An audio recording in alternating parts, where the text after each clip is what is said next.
1946년 미국 플로리다 잭슨빌에서 태어난 폴은 항상 남들과 어울리지 못하던 떠돌이였습니다. 1954년 폴이 겨우 8살이었을 때 8살 그 어린 아이가 좀도둑질 같은 작은 범죄를 저지르고 다니기 시작합니다.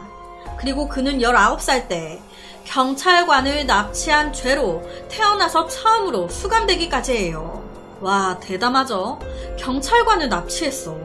하지만 경찰을 납치했음에도 이때 폴은 금방 풀려납니다. 그리고 그 후 8년 동안 계속적으로 가벼운 범죄를 저지르면서 짧은 기간 감옥에 들락달락거립니다.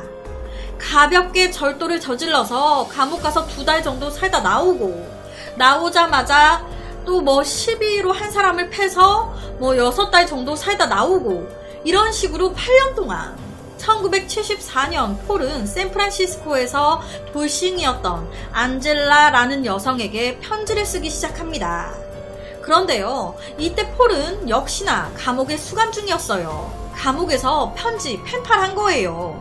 와, 나랑 말이 너무 잘 통해. 어쩜 이렇게 나랑 잘 맞는지. 둘은 곧 이런 펜팔로 사랑을 느꼈고 급기야 폴은 그녀에게 결혼하자 청혼까지 합니다. 안젤라는 오케이, 결혼하자. 그래서 밖에 나와 있었던 안젤라가 우리 남편 감옥에 있잖아요. 나와서 나와 결혼하고 살아야 될 거 아니야. 그러니까 내 남편을 석방시키기 위해 변호사까지 사들이면서 애를 씁니다. 결국 1974년 5월 폴은 가석방이 되게 되고 계획한 대로 안젤라와 같이 살려고 안젤라가 있는 집으로 바로 향했습니다. 그런데 웬걸, 가석방 돼서 딱 나왔는데 돌연 안젤라가 헤어지자고 얘기를 한 거예요. 왜 갑자기? 뭐야, 우리 결혼하기로 했잖아. 미안해, 결혼 못할 것 같아. 헤어지자. 아니, 안젤라는 폴과 결혼하겠다고 변호사 비용까지 직접 대면서 폴을 나오게 한 여자예요. 그런데 딱 나오니까 헤어지재. 이게 무슨 상황이야? 알고 보니까 안젤라가 폴이 가석방 돼서 나오기 직전에 점을 보러 간 거예요. 그런데 그 점쟁이가 곧 당신 삶에 위험한 남자가 다가올 거야. 몸 조심해야 해. 라고 얘기했다는 겁니다. 내 삶에 갑자기 나타난 남자는 폴밖에 없는데, 아니, 점쟁이 말을 믿든 안 믿든 내가 위험해질 수도 있다는데 찜찜하잖아요. 그래서 바로 폴한테 헤어지자고 했던 겁니다. 이때까지만 해도 안젤라는 그 점쟁이가 자신의 목숨을 구했다는 걸 전혀 몰랐겠죠. 폴은요, 안젤라와 헤어진 바로 그날 자기 집으로 돌아오면서 3명을 죽였습니다. 그 뒤에 폴은 고향인 잭슨빌의 술집에서 싸움을 해 다시 구금이 됩니다.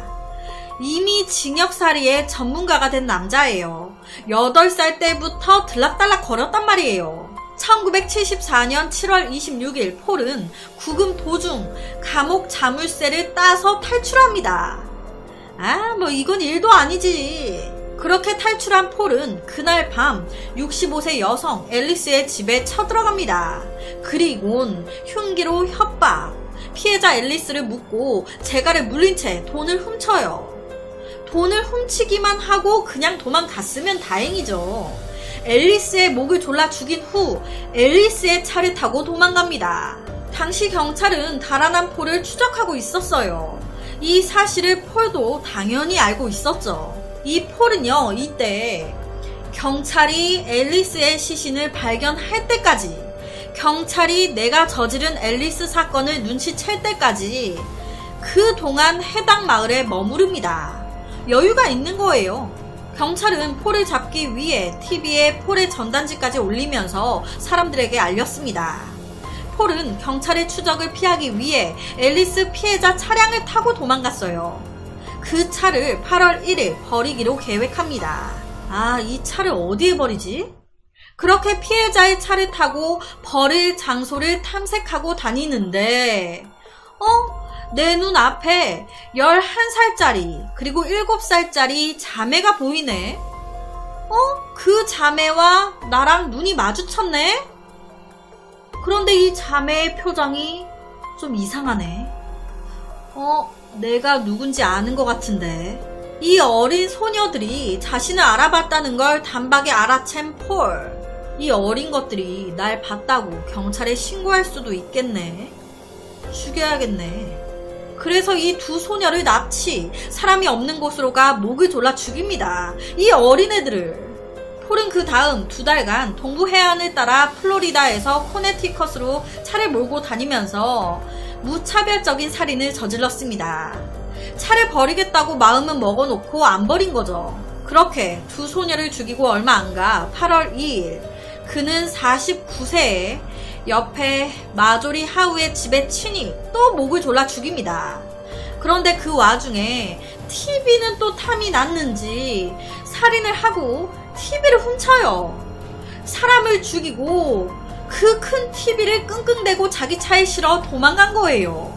그렇게 또다시 며칠이 지나 폴이 차를 타고 이동을 하고 있는데 누군가 도로 한복판에서 손을 흔드네. 그 사람은 10대 소녀였던 제인. 이 제인은 자주 사람들에게 차를 얻어 타던 히치하이커였습니다. 폴은 이 제인도 강간하고 죽여요. 왜? 그냥 폴은요, 일주일도 채 안 돼서 5명을 죽입니다. 그리고 8월 23일 플로리다 모젤라라는 곳에 있는 캐서린의 집에 몰래 들어가는데 이때 3살 배기 애와 엄마 캐서린 둘이 있었어요. 그런데 이 폴은 진짜 그 3살 배기 애가 있는 그 애의 눈 앞에서 엄마인 캐서린을 목졸라 죽입니다. 그리고 아이는 죽이지 않고 그냥 가요. 엄마를 잃은 아이를 해치지 않고 그냥 간 거예요. 그리고 9월 3일 또다시 한 술집에서 32살의 사업가였던 윌리엄 베이츠를 목졸라 죽입니다. 그러면서 다시 살인을 시작해요. 이때 기존에 타고 다니던 차를 버리고 이 피해자인 윌리엄의 차로 갈아탑니다. 그 갈아탄 차로 9월 18일 노부부를 또 죽입니다. 계속 차 타고 돌아다니면서 죽이고 다니는 거예요. 경찰은요, 이때까지도 전혀 잡질 못하고 있는 거죠. 계속된 살인에 흥분한 폴은 속도를 높였고 3명의 여성을 더 죽였습니다. 하지만 진짜 최악의 범죄는 지금부터입니다. 11월 6일 카스웰은 바에서 우연히 만난 폴을 친구라고 생각해 자신의 집으로 초대합니다. 여기서 카스웰은 남자예요.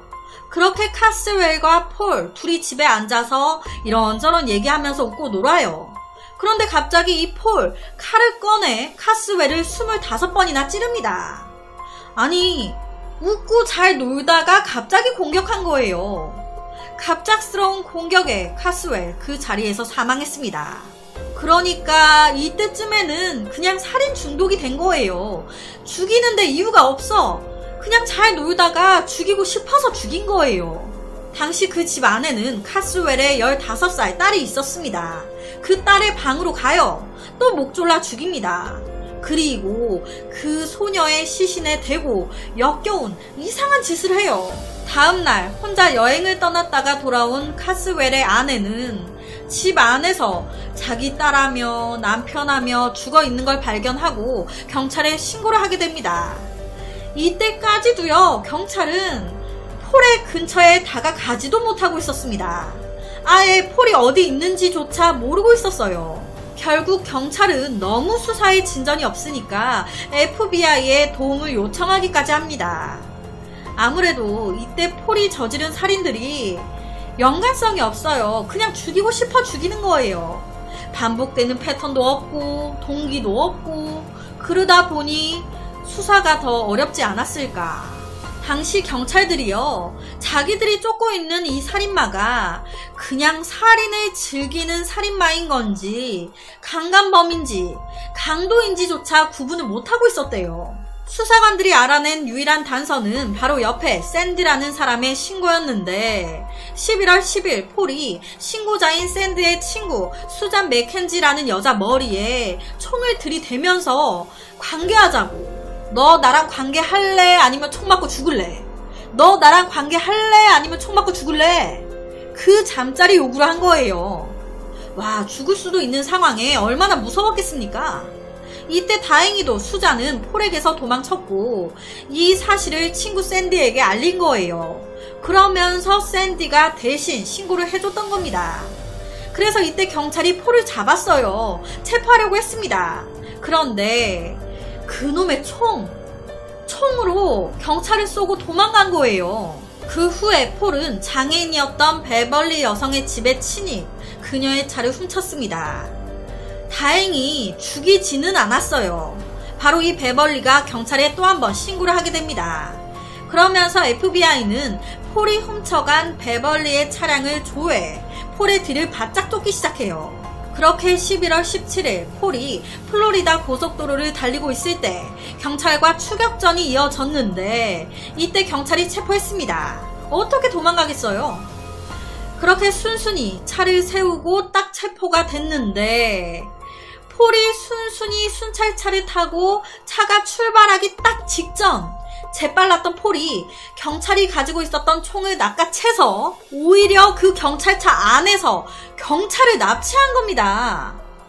아니, 살인마가 경찰차와 경찰을 납치했어. 당시 납치당한 경찰이에요. 이 무슨 상황이야? 폴은 그 경찰차로 사이렌을 띠용띠용 울리면서 온 동네 방대를 돌아다닙니다. 그런데 아무래도 경찰차는 추적이 쉽고 좀 도망갈 차로는 아니잖아요. 이에 폴은 납치한 경찰까지 해서 다른 차량을 세우고 차를 바꿔 탑니다. 그러면서 그 바뀐 차의 주인인 제임스도 인질로 잡아요. 그러니까 경찰에다가 그 차의 주인까지 2명을 납치한 거예요, 지금. 이 아래 사진이 차 주인의 가족 사진입니다. 그리곤 조지아주의 한 산속으로 들어갑니다. 그 산속에서 인질 2명을 나무에 묶고 처형하듯이 각각의 머리에 총을 쏴 죽였습니다. 경찰과 무고한 사람을 죽인 거예요. 그 후에 다시 도망을 가는데 아니 경찰 입장에서 경찰차에 경찰까지 납치됐으니 비상 걸리잖아요. 그 지역의 전체 고속도로에 다 바리게이트를 치고 검문 검색하고 난리가 난 거예요. 이걸 어떻게 뚫고 나가겠습니까? 무리해서 고속도로 검문 검색을 막 빠져나가 보려다가 잡혔습니다. 11월 17일 체포된 폴, 형사들은 강하게 몰아붙이기 시작했고 폴은 정확하진 않지만 이때까지 한 35명 정도 죽인 것 같은데 라고 자백을 합니다. 이 폴이요, 옆에 사진을 보시면 잘생겼어요. 그러다 보니 경찰은 이 사건을 카사노바 살인사건이라고 불렀었대요. 폴이 35명을 죽였다고 자백했음에도 결론적으로는 18개의 사건만 입증됐습니다. 당시 폴을 담당했던 형사분은요, 폴은 제가 본 가장 차가운 눈을 가진 남자였습니다. 그는 사람을 꿰뚫어 볼 수 있었어요. 그리고 살인을 거리낌 없이 했습니다. 라고 말을 했다고 하는데요. 이렇게 살인범이 잡혔으니 오늘 사건 이렇게 마무리 멘트를 하면 되는 건가 싶지만 아니요. 이 사건 이게 끝이 아닙니다. 11월 18일 경찰이 폴을 최고 보안 구역으로 이송을 시키려고 폴을 데리고 이동을 하는데 그 가는 도중에 갑자기 폴이 팍팍 날쌔게 움직이더니 보안관의 권총을 뺏어 든 겁니다. 두 손이 묶인 상태에서 무슨 영화처럼 경찰 보안관의 총을 뺏어 든 거예요. 이 경찰 얼마나 놀래요. 난리가 난 겁니다. 바로 폴과 경찰 간의 몸싸움이 이어졌고 그 과정에서 탕! 현장에 있었던 다른 경찰관이 도저히 안 되겠다 싶으니까 폴에게 총을 쏜 거예요. 그래서 폴 1974년 11월 그 자리에서 사망했습니다.